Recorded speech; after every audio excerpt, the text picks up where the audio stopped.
el apoyo de los criollos a Liniers fue tan importante que la Junta Central de Sevilla decidió reemplazarlo en su cargo en 1809 por el virrey Baltasar Hidalgo de Cisneros. Una de las primeras medidas de Cisneros fue disolver algunas milicias criollas y restituir las milicias españolas disueltas tras el alzamiento contra Liniers. Debió enfrentar los levantamientos en las ciudades de Chuquisaca y La Paz, en el Alto Perú. La rebelión altoperuana fue derrotada por tropas enviadas desde Buenos Aires y Lima, ejecutando así a los prisioneros.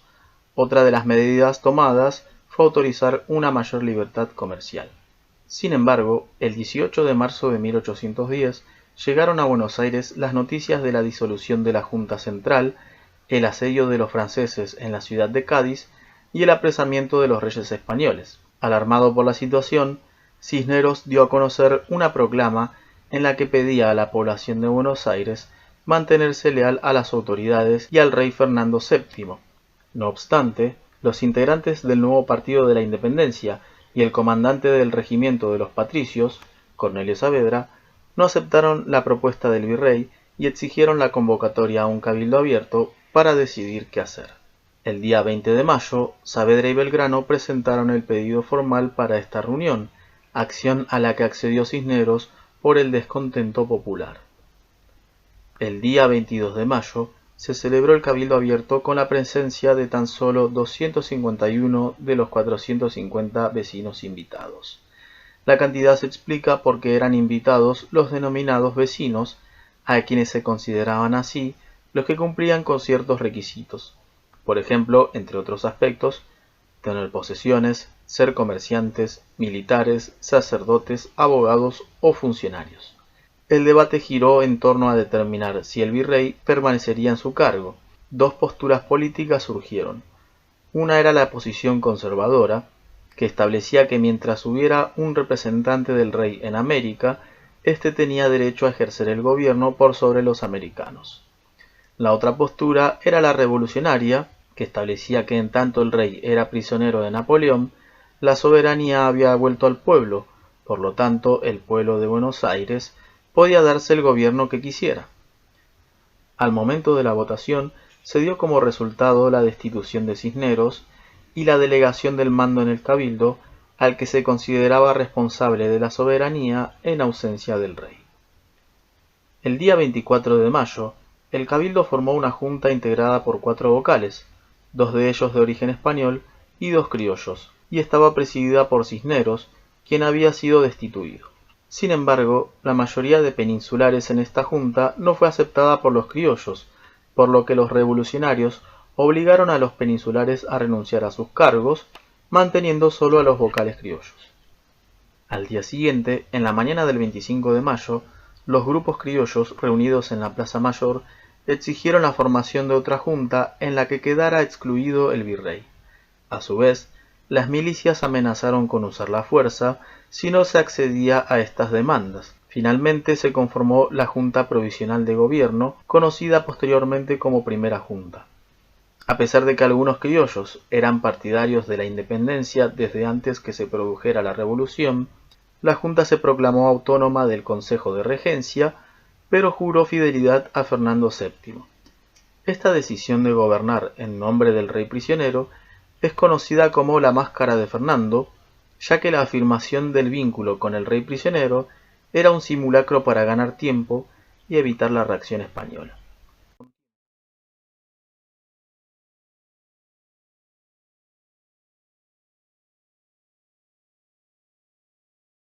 Inmediatamente que se logra formar la primera junta de gobierno, ¿no? Después de todo lo que había acontecido en la semana de mayo, Buenos Aires busca reconocimiento por parte de los demás pueblos del antiguo virreinato del Río de la Plata.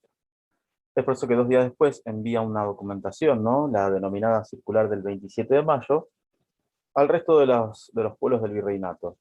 ¿Con qué objetivo logra esto? Bueno, básicamente que sea reconocido, ¿no? Como un nuevo gobierno, y solicita a los diferentes pueblos del virreinato que envíen diputados o representantes para comenzar a debatir el futuro de la excolonia. Pero ocurre que va a haber una resistencia, ¿no? a Buenos Aires, o sea, va a haber un rechazo también, por lo que deciden organizarse campañas militares desde Buenos Aires para poder lograr el acatamiento de los diferentes pueblos que se habían sublevado. En este caso, bueno, en primer lugar, lo que es la región del Alto Perú, tal como pueden observar en el mapa, había rechazado la autoridad de la Junta, ¿no? Especialmente porque la zona del Alto Perú, que es lo que hoy es Bolivia, tenía una fuerte influencia de lo que es Lima, el principal centro de poder en América del Sur, y por lo tanto se había organizado la campaña del Ejército del Norte, que en su momento, encabezada por Belgrano, fracasa en años posteriores, hasta que después solamente el ejército se contenta con resistir en el noroeste del país. Después, en segundo lugar, tenemos que Paraguay también rechaza la autoridad y decide seguir su propio camino. Por eso se organiza la denominada campaña militar del Este, y como fracasa, ¿no? Debido a sucesivas derrotas, finalmente en 1811 Paraguay declaró su independencia. Por otra parte, en lo que es la banda oriental, ¿no? Que hoy es Uruguay, la zona rural, es decir, el campo estaba controlada por los criollos, es decir, los hijos de españoles nacidos en América, mientras que su principal centro de poder, que es la ciudad de Montevideo, estaba en manos del ejército español y del virrey. Por último, en Córdoba se había producido un movimiento contrarrevolucionario, es decir, había un bastión de españoles que de alguna manera había rechazado el intento de crear un gobierno independiente, ¿no? Y que rechaza también a la primera junta de gobierno, formada en 1810, y que buscaba de alguna manera entonces lograr el acatamiento de esta provincia.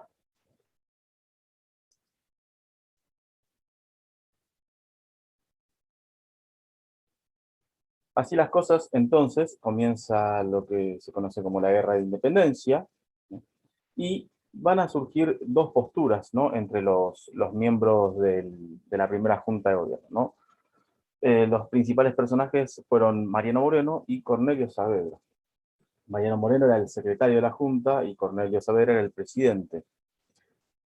Si bien los dos eran partícipes, ¿no? De este intento de lograr una independencia respecto de España, cada uno tenía posturas diferentes con respecto a la organización del país.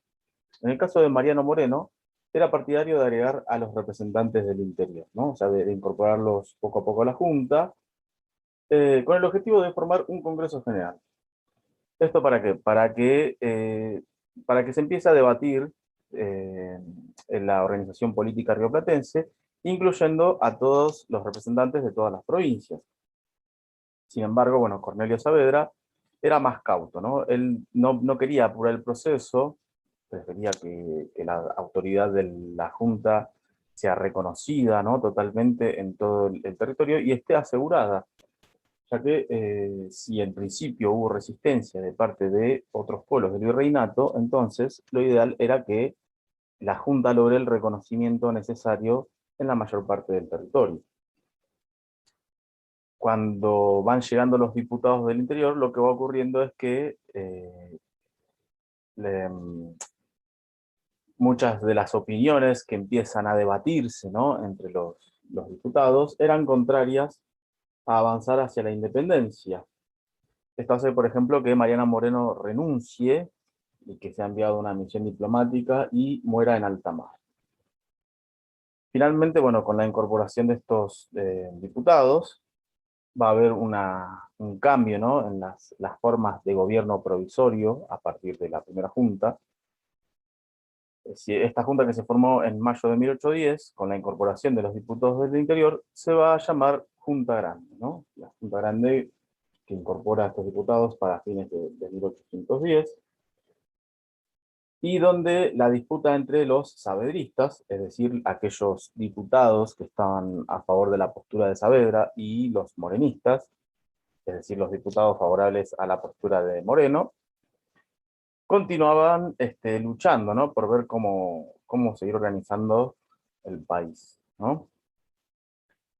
Y bueno, mientras tanto, las campañas al norte y hacia Paraguay continuaban en desarrollo, pero los ejércitos sufrían grandes reveses, al igual que en el Alto Perú. De esta forma también, bueno, Saavedra viaja hacia el norte, ¿no? Para hacerse cargo del ejército del norte, y el Cabildo decide reemplazar a la Junta Grande por un cuerpo político de 3 miembros denominado Primer Triunvirato. Y se va a llamar Primer Triunvirato porque, bueno, hubo dos, ¿no? El primero se forma hacia 1811 y dura casi un año, y este va a estar integrado por Chiclana, Paso y Zarratea. Este nuevo gobierno, lejos de representar los intereses de independencia, ¿no? E incluso los intereses de las provincias, va a representar más que nada al poder en Buenos Aires. ¿Por qué? Porque decide, como primera medida, centralizar el poder en este lugar. Si bien, o sea, es decir, si comenzó el proceso revolucionario en la ciudad de Buenos Aires, entonces estos miembros del triunvirato consideraban que Buenos Aires era la que tenía que tomar las decisiones políticas. Esto se reflejó, por ejemplo, al decidir gobernadores para las provincias desde este mismo lugar, ¿no? Esto también se reflejó también en que Buenos Aires disolvió las juntas del interior, y también el repliegue de los ejércitos, ¿no? Ordenó el repliegue de los ejércitos que estaban avanzando en las campañas en el Alto Perú y en la Banda Oriental, o sea, los puso en una posición defensiva y no pedía que avancen más allá. Esto lleva al descontento, ¿no? de los diferentes diputados del interior, e incluso de los militares que habían llegado a Europa, ¿no? Estamos hablando de San Martín y de Carlos María de Alvear, quienes creían que ya era momento de luchar por la independencia y que habían formado una sociedad secreta que era la Logia Lautaro en 1812. Esta logia logra deponer a este triunvirato mediante un movimiento militar que después va a dar lugar al segundo triunvirato. ¿Qué fue la Logia Lautaro? Bueno, inicialmente se conocía a esta asociación como o a sociedad, mejor dicho, como la Logia, ¿no? Después es renombrada en 1815 como Logia Lautaro. Como había dicho entonces, la Logia Lautaro era una sociedad secreta que había sido formada por diferentes militares que se encontraban en Europa, entre ellos San Martín y Alvear, y que tenía el objetivo de reunir a aquellos que sean partidarios de la independencia y organizar nuevos estados en las excolonias. O sea, acá se puede reflejar cómo entonces buscaban alejarse de las decisiones y de la influencia española. Entonces, esta sociedad, ¿no? Que había sido creado por Alvear y por San Martín, intervino entonces en los asuntos políticos que estaban aconteciendo en Buenos Aires, ¿no? Que estaba llevando a cabo el triunvirato, y deciden poner fin a esta forma de gobierno y luego dar paso a un segundo triunvirato. Bien, en el segundo triunvirato, el único miembro que va a permanecer con respecto al triunvirato anterior va a ser Juan José Paso, y los otros dos miembros son reemplazados por Nicolás Rodríguez Peña y Antonio Álvarez Jonte. Lejos de ser como su predecesor, entonces, este triunvirato lo que va a hacer como primera gran medida es convocar a un Congreso de Diputados, es decir, va a tener en cuenta la participación del interior, y entonces se convoca a diferentes representantes de las provincias en lo que va a ser conocida como la Asamblea General Constituyente o Asamblea del año 13. Bien, esta asamblea, ¿no? La asamblea del año 13, que había sido reunida para fines de 1813, comenzó a sesionar en Buenos Aires. Y eh, entonces deciden empezar a debatir la organización política, ¿no? de la nueva región, ¿no? Que se había separado de España, ¿no? De esta excolonia. Y reconoce al territorio, ¿no? En el que se encontraban como Provincias Unidas del Río de la Plata, ¿no? Y uno de sus principales objetivos era sancionar una constitución, ¿no? Para que este territorio sea reconocido como independiente. En principio, bueno, las medidas más importantes que va a tomar la Asamblea fueron las siguientes. Por un lado, suprimir los signos de dependencia política en documentos públicos y monedas, es decir, que a partir de ese momento todos los documentos públicos o informes iban a tener sellos nacionales, o sea, se iba a dejar de utilizar la imagen de la corona española, al igual que en las monedas. Después también el himno nacional argentino, que fue compuesto por Vicente López y Planes, ¿no? Fue consagrada con canción nacional, ¿no? Es por eso que hoy en día tenemos como himno esta canción que fue compuesta por estas dos personas. Otra medida muy importante, ¿no? y de avanzada fue la supresión de los títulos de nobleza. Si ustedes recuerdan, bueno, los títulos de nobleza daban categoría y también daban privilegios a las personas, ¿no? Por lo generalmente pertenecientes a las clases altas, que por ejemplo no pagaban impuestos, algo que ya venía sucediendo desde inicios de la historia, ¿no? Allá también por la Edad Antigua y la Edad Media.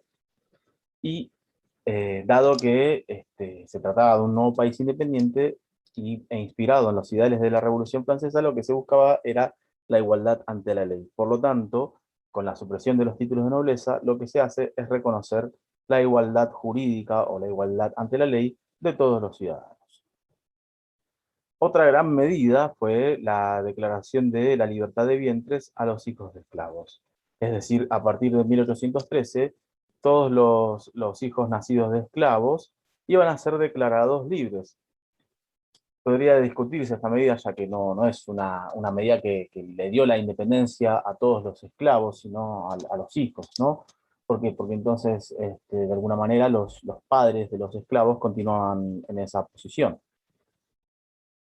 Otra gran medida fue la supresión de la Inquisición, que era un órgano de la Iglesia Católica que se encargaba de hacer enjuiciamientos por sospecha de brujería o por traición a la corona española o por perseguir a aquellos que no pertenecían a la Iglesia Católica. Así como también fueron suprimidas las formas de servidumbre indígena, que fueron la mita y el yanaconazgo. Para comprender bien esto, bueno, todos aquellos nativos que aún eran indígenas realizaban dos formas de trabajo que eran muy supresoras, ¿no? Muy opresoras del pueblo indígena, que eran la mita, por un lado, que consistía en trabajos rotativos en las minas, donde prácticamente no tenían descanso, donde trabajaban casi todo un día entero, y en condiciones infrahumanas. Y el yanaconazgo, que también era una forma de trabajo también bastante fuerte, que consistía en apartar de las comunidades originarias a los miembros de un pueblo, ¿no? y trasladarlos a un lugar al que no pertenecían. También se quemaron en la plaza pública los elementos de tortura, ¿no? Esto viene a colación de la Santa Inquisición, ¿no? Que utilizaba elementos de tortura para obtener respuestas, para cuestionar, para preguntar, ¿no? A aquellos que fueran tildados de, de- de culpables o de sospechosos de actuar en contra de la Iglesia, o incluso, bueno, las milicias españolas que buscaban a aquellos que fueran traidores al rey. Como otra gran medida también fue la adopción de la bandera de Belgrano, ¿no? cuyos colores eran celeste y blanco, para que sea utilizado entre los ejércitos que luchaban por la independencia. Esto fue muy importante porque en un principio se debatía con qué bandera íbamos a combatir. Si bien hubo posturas que estaban en contra, ¿no? de utilizar una nueva bandera, lo cierto es que, bueno, era necesario utilizar un pabellón propio, ya que no podíamos combatir con una bandera del mismo color que la de la corona española.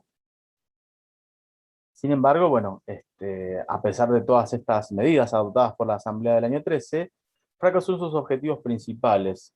El primero de todos, bueno, redefinir los vínculos con España, es decir, salir de la posición de colonia para ser independiente, y dictar una constitución, es decir, una ley máxima que representa al país, porque, bueno, no todas las provincias se ponían de acuerdo sobre cómo organizar el país, si se iba a adoptar una república, una monarquía, si seguíamos dependiendo de España, aunque en realidad eso era lo último que se quería, hasta que finalmente la Constitución hubo que esperar más tiempo, 40 años, ¿no? Porque termina de sancionarse en 1853.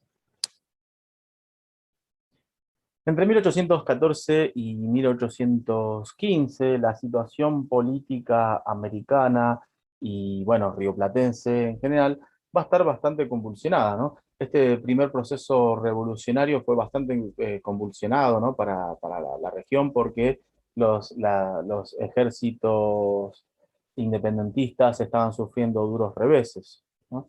Y la influencia española aún se hacía sentir, ¿no? Por ejemplo, Gervasio José de Artigas, ¿no? Un importante caudillo de la Banda Oriental, ¿no? La provincia de la Banda Oriental, eh, había liberado a esta provincia cuando inició en 1811 un movimiento que fue el Grito de Ascencio, donde lucha desde el campo para alejar a los españoles, ¿no? de la zona, y había recibido también colaboración de la Junta de Buenos Aires a través de dos sitios a la ciudad de Montevideo, es decir, la ocupación de esta ciudad por medio de las tropas que combatían a los realistas. Sin embargo, y a pesar de que Artigas era favorable a la independencia, ¿no? de la región, va a haber un enfrentamiento, ¿no? con Buenos Aires, justamente porque los intereses de ambos eran diferentes. En el caso de Buenos Aires, solicitaban que la banda oriental eh, respetara digamos de alguna manera, la posición jerárquica de Buenos Aires, que reconozca como máxima autoridad. Y Artigas, en cambio, si bien proponía la independencia, solicitaba una forma de gobierno que fuera una confederación y no un Estado centralista, ya que un Estado centralista implicaría que Buenos Aires tomaría las decisiones para todas las provincias, y en cambio una confederación ponía a todas las provincias en posición de igualdad. También reclamaba el libre comercio, es decir, que todas las provincias puedan comerciar libremente con el exterior y que todos los puertos del país tuvieran igual trato. Esto en referencia a que la mayor fuente de ingresos del Río de la Plata era el puerto de Buenos Aires.